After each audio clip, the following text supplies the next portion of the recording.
In 1848, one of the most influential books in history would be published, the Communist Manifesto. It would open with a line, "A specter is haunting Europe, the specter of communism." But what was that specter doing in Japan? In today's video, we're going to answer that.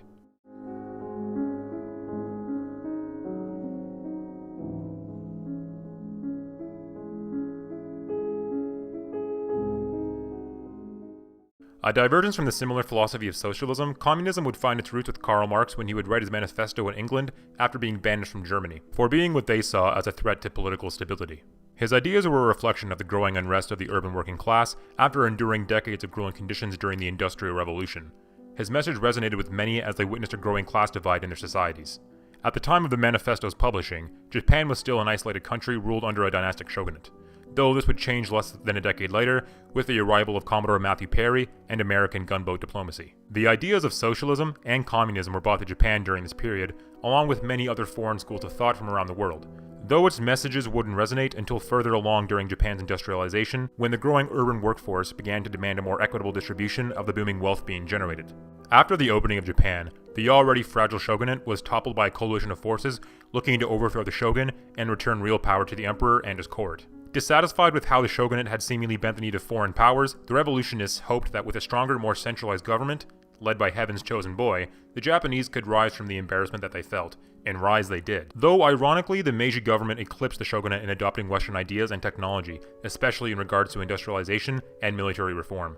With the rapid programs of industrialization instituted by the new government, Japan would rapidly change, with Western-style schools, enterprises, and military academies popping up in many of Japan's major cities. This total transformation of Japanese society gave rise to an aristocratic upper class that had in many ways adopted the culture and influence of their once condemned European counterparts. This was in stark contrast to the formerly upper class samurai, who were notoriously anti-Western.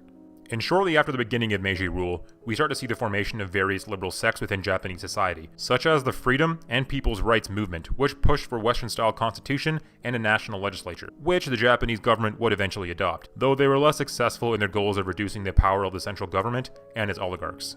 Another notable society, the Marokusha, played a major role in spreading socialism around Japan's academic circles. Proposed by statesman Aranori Mori in 1873 as a way to introduce Western ethics and enlightenment into Japanese society, the organization would include many of Japan's greatest educators, philosophers, and bureaucrats of that time. They felt that the strength and prosperity of Western nations was built on a foundation of moral strength, and urged that Japan follow the same path of logic, science, and rationale, whilst maintaining that Japan had its own unique and special strengths that needed to join with both Western values and Western styles of government. By the time we reached the 20th century, Japan had pulled off a stunning transformation since the arrival of Commodore Perry, and it is around this time that we see the first real cohesive socialist and communist movements, though they were difficult to operate, as in 1894, the central government would institute the Public Security Preservation Laws, which were designed to censor any political dissidents straying from the militaristic oligarchic ruling party. These laws drove the socialists and communists underground, where they would have to form secret societies in order to operate. The power of the Public Security Preservation Laws would be highlighted in 1908 with the Red Flag Incident, when political activist and anarchist Koken Yamaguchi would be released from prison on June 22nd after being arrested for spreading socialist and anarchist views. Outside the prison, a crowd of supporters of various leftist schools of thought would await Yamaguchi. They would wave red flags, the traditional color of socialism, and banners branded with left-wing ideological statements such as the Kakumen, which means revolution when translated to English. The crowd, which included many prominent left-wing figures of the time, would be confronted by the police where they would be assaulted and forced to disperse, with many being arrested. The arrests would only strengthen the extremists of the various left-wing movements, with some feeling that the only way to disrupt the power of the central government would be to assassinate the emperor himself.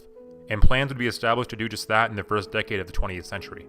The roots of the plot are still shrouded in mystery today, though its intentions are known. The idea was that the conspirators would somehow kill the emperor and his only living heir, Yoshihito, thus breaking the 2,500-year line of Japan's emperors, causing a power vacuum. Chaos isn't a pit. Chaos is a ladder. This was never to amount to much, however, as in 1910, a worker involved in the plot in Nagano would be arrested after drinking himself into a stupor one night and ranting about the plans of the conspirators. His apartment would be searched, and makeshift explosives would be found. And after some, questioning, he would give up the list of known conspirators. Eventually, 26 people were arrested, with 24 of them being executed, and the remaining 2 being sentenced to long prison terms. After this incident, the already powerful ruling conservatives would tighten their power, and the laws against political dissidents would grow even further into draconianism. This would cause a dark period in Japan's socialist communist history, as the underground societies that did remain had to operate with the utmost secrecy, and almost nothing remains of their writings today. In 1922, the Japanese Communist Party would form as an underground branch of the Comintern, a global organization that pushed for global communism and was funded by the Soviet government in Russia. Its first leader, Hitoshi Yamanaka, was a closer to center Marxist who didn't believe in the idea of overthrowing the government through force, and thus he would quickly fall out of favor with the revolutionary-minded Comintern, as they believed that the emperor, just like the European monarchs, represented feudalism and was a figurehead for the powers who enslaved the working class. Yamanaka would dissolve the party shortly after its formation, stating that he believed Japan just simply wasn't ready for communism at that time. And the communists would face further persecution as in 1923, another assassination attempt was made on the royal family, this time particularly on the Crown Prince Hirohito. Daisuke Nanba, after studying the Russian Revolution, adopted the view that the movement was only successful because of the dedicated terrorists within the movement, and thus he made the decision to make an attempt on the Crown Prince's life. On December 27th, he would attempt to shoot Hirohito as he rode in his carriage, though it turns out his years studying Marxism in university libraries didn't much sharpen his aim, and he would miss, be captured, and eventually executed, but not before shouting, "Long live the Japanese Communist Party." Yeah, maybe he shouldn't have added that part. The party wouldn't re-establish itself until 1926 when the mantle of leadership would pass to Kazuo Fukumoto, whose views were more in line with Leninism. He wished to form a vanguard party, and adopted many of the Soviet communist policies into the party, though he would have trouble unifying the various factions of the movement, and was more of a scholar than a revolutionary. He later wanted the party to focus on the further development of Marxist theory, and less on any sort of violent action that could cause further suppression from the government, as it happened after the previous assassination plot. This didn't sit well with the Comintern, and in 1927 they would issue a thesis that Fukumoto was a revisionist, and that the members of the party needed to strive to overthrow the Japanese government and the emperor in order to redistribute the wealth to the working class and establish closer ties to the Soviets. Regardless of the criticism from the Comintern, the JCP was quickly gaining ground and becoming a force within Japanese politics. As the oligarchs who once dominated the government lost more and more power to the elected diet in the 1920s, and the draconian laws prohibiting many fringe parties were loosened, real progress was being made by the communist movement, with membership numbers soaring to over 100,000 by the middle of the decade. These freedoms would begin to recede after the death of Emperor Taisho and the succession of Hirohito. The liberalization of the Taisho era was already beginning to recede back to the military-dominated society that had been the norm of the Meiji era. And on top of that, Hirohito would idolize his grandfather Emperor Meiji, and his desire to re-embolden the military strength only further empowered those who wished to suppress the communist and socialist movements. And on March 15th of 1928, this would culminate in the mass arrest of almost 2,000 of Japan's leading socialist and communist thinkers. Among them was Marxist economist Hajime Kawakami, who would go on to later translate Das Kapital into Japanese. This followed the election of Prime Minister Gichi Tanaka, an army general and staunch conservative. Tanaka and his party, the Riken Seiyukai, were in favor of strengthening the conservative elements of Japanese society, and were in general disgusted with the liberal politicians of the 20s, who had, in their opinion, eroded the strength of the Japanese empire. As Japan entered the 1930s, it suffered from the worldwide depression that had started in the US, and with the domestic economy suffering, they became more ambitious with their dreams of conquest, eyeing the northern territories of China adjacent to their already occupied Korean holdings. During this period, the socialist and communist movements of Japan were once again driven underground, and harsh treatment of any leftist deterred the communists from making any real inroads. The military invaded China in 1937 and entered the ongoing World War in 1940, and you can imagine that they weren't exactly encouraging of divergent opinions on the matters of the empire in those days. Once the war was over, however, Japan would be occupied by the United States, and the JCP would be legalized in 1945. And after the war, they gained some real momentum, as the Japanese people began to warm up towards leftist ideologies in the wake of the destruction brought on by the right-wing dominated government that had led Japan to ruin in the war. In 1949, they would win 10% of the vote, and they sent 35 representatives to the Diet. They would once again come under scrutiny of the Soviets, as Stalin felt that the JCP wasn't making any real progress with their parliamentary strategy, and he encouraged more militant action.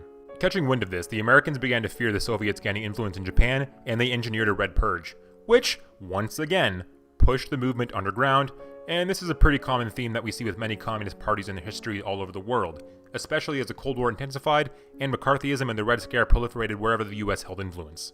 The JCP would condemn this action and would grow further infuriated with the Americans, especially as they interfered in the Korean War, where the JCP were sympathetic towards the forces of Kim Il-sung in the north. The communists would commit acts of arson and terrorism against the Americans, which often hurt Japanese people and enterprises as collateral damage. This resulted in the JCP losing much popular support, and by the end of the 50s they had less than 3% of the vote and just a mere 2 seats in the Diet. In the 1960s, the JCP would stray further from the Russians as the years went by, and they would not align themselves with the Soviet or Maoist communist factions that had rifted during the Sino-Soviet split in the 1960s, becoming an independent communist faction of their own. This is highlighted by party chairman Kenji Miyamoto's opinions on the matters concerning both Chinese and Russian communist matters. He would visit China in the 1960s, and he saw the Cultural Revolution as an abnormal, inhuman movement, and he would condemn the Soviet invasion of Czechoslovakia in 1968, feeling that the Warsaw Pact was more of a coalition of tyranny than an alliance of communist powers. The JCP would play an important role in Japanese politics through the 70s, 80s, and 90s, as they remained one of the only major parties that hadn't been co-opted by conservatism, and accordingly they often kept the parties of greater power in check with their influence in the national diet. Communism, though still a minority in terms of political thought, has remained strong in Japan, even during the 1990s, when after the Soviet Union collapsed and the Chinese under Deng Xiaoping would liberalize and open their economy. This caused many international communist parties to fracture due to lack of aid from either. Thanks to the independence of the JCP, the communist movement in Japan didn't suffer as many other countries' parties had. And as of 2016, the party has over 300,000 members and 12 representatives in the Diet, and they are one of the most powerful non-ruling communist parties in the world today. Anyways guys, I hope you enjoyed the video. Communism and its history have always interested me, and learning about its history in Japan was actually pretty fun. I'm going to be making some more videos on communism's history in other countries, and any suggestions as to what you'd like to hear about in that regard would be great. Consider subscribing and joining the Friends Club, and have a good one. Cheers.